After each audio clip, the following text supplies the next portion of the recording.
Bonjour à tous, dans cette vidéo nous allons corriger la première partie du sujet 0 de mathématiques sur les automatismes. Cette partie doit être faite en 20 minutes et sans calculatrice. Avant de commencer, je te conseille de télécharger le sujet en entier si tu souhaites le faire par toi-même et de regarder ensuite la vidéo pour te corriger avec les explications. Bon courage! Question 1. Quel est le tiers de 18?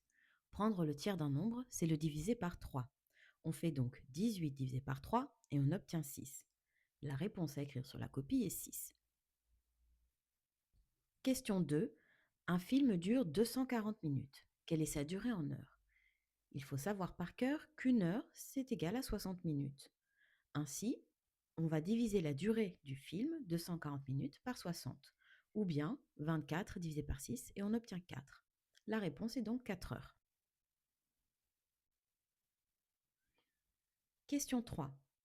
Les notes obtenues par un élève sont 8, 12, 6, 19, 15.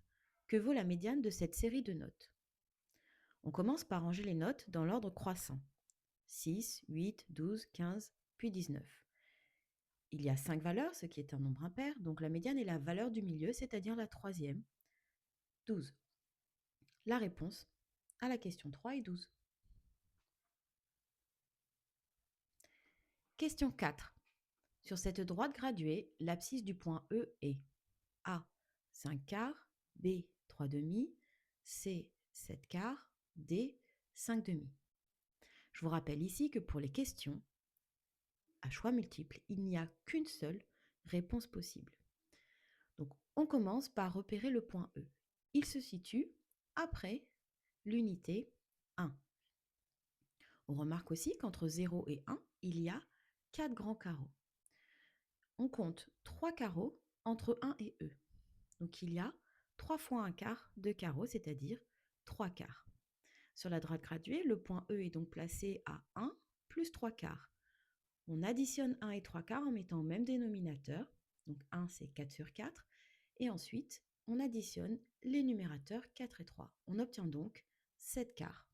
La réponse à la question 4 est donc la réponse C, 7 quarts. Question 5. Dans le triangle ABC, rectangle en B, on sait que l'angle A est égal à 35 degrés. Calculez l'angle C. Dans un triangle, la somme des angles est égale à 180 degrés. Il faut que tu le saches par cœur.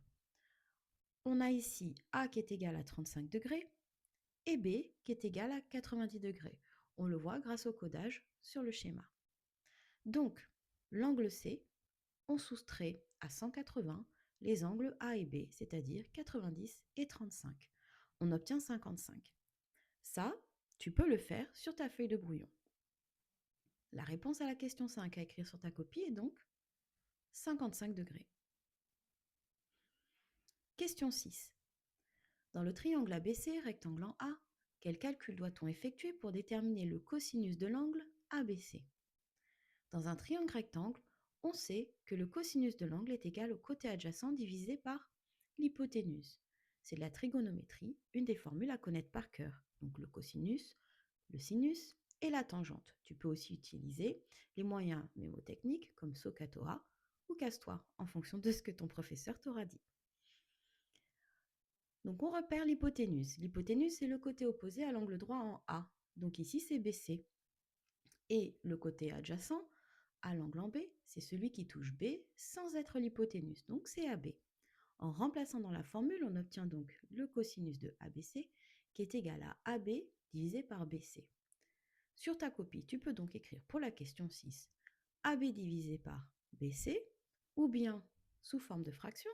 Ou sinon, encore mieux, tu recopies entièrement cosinus ABC est égal à AB sur BC. Question 7. Sur la figure ci-contre, dans le triangle ADE, les droits DE et CB sont parallèles. Déterminez la longueur AD. On remarque que les points A, C et D, ainsi que les points A, B, E, sont alignés. Et on nous dit que les droits DE et CB sont parallèles. Il faut alors penser au théorème de Thalès. Si on devait rédiger les explications, voici comment on le ferait. Dans les triangles ABC et ADE, C appartient au segment AD, B appartient au segment AE et les droites BC et DE sont parallèles. D'après le théorème de Thalès, on a donc AC sur AD est égal à AB sur AE est égal à BC sur DE. Partie automatisme du brevet, tu n'as pas besoin de justifier, c'est-à-dire tu n'as pas besoin d'écrire cette rédaction.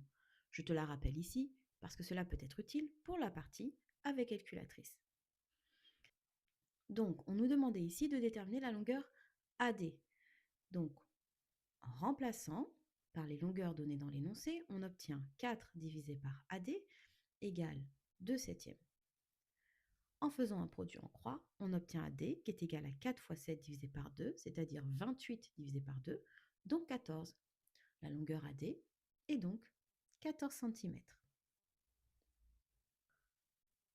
Question 8. Dans un collège, 25% des 300 élèves participent à une olympiade de mathématiques. Combien d'élèves ne participent pas à cette olympiade? Il faut savoir par cœur que prendre 25% d'un nombre revient à le diviser par 4. Ainsi, on commence par calculer le nombre de participants en faisant 300 divisé par 4, ce qui nous fait 75. Tu peux aussi poser la division sur ton brouillon. Ou bien faire 300 divisé par 2, ce qui fait 150, et encore 300 divisé par 2, ce qui te permet d'obtenir 75. On calcule maintenant le nombre de non-participants en faisant 300 moins 75, ce qui nous fait 225. La réponse à la question 8 est donc 225 élèves qui ne participent pas à cette olympiade. Dernière question de cette partie automatisme, question 9. Une élève souhaite réaliser un programme avec un logiciel de programmation pour dessiner un carré. Par quelle valeur doit-elle compléter les lignes 3 et 5 du bloc 2 pour obtenir un carré? Pour tracer un carré, on répète 4 fois pour les 4 côtés. Après chaque côté, on doit tourner de 90 degrés. Donc, dans le programme, à la ligne 3, il faut écrire 4 pour répéter 4 fois, et à la ligne 5, il faut écrire 90 pour lui demander de tourner de 90. La réponse sur la copie, tu peux simplement écrire ligne 3 égale répéter 4 fois, ligne 5, tourner de 90 degrés.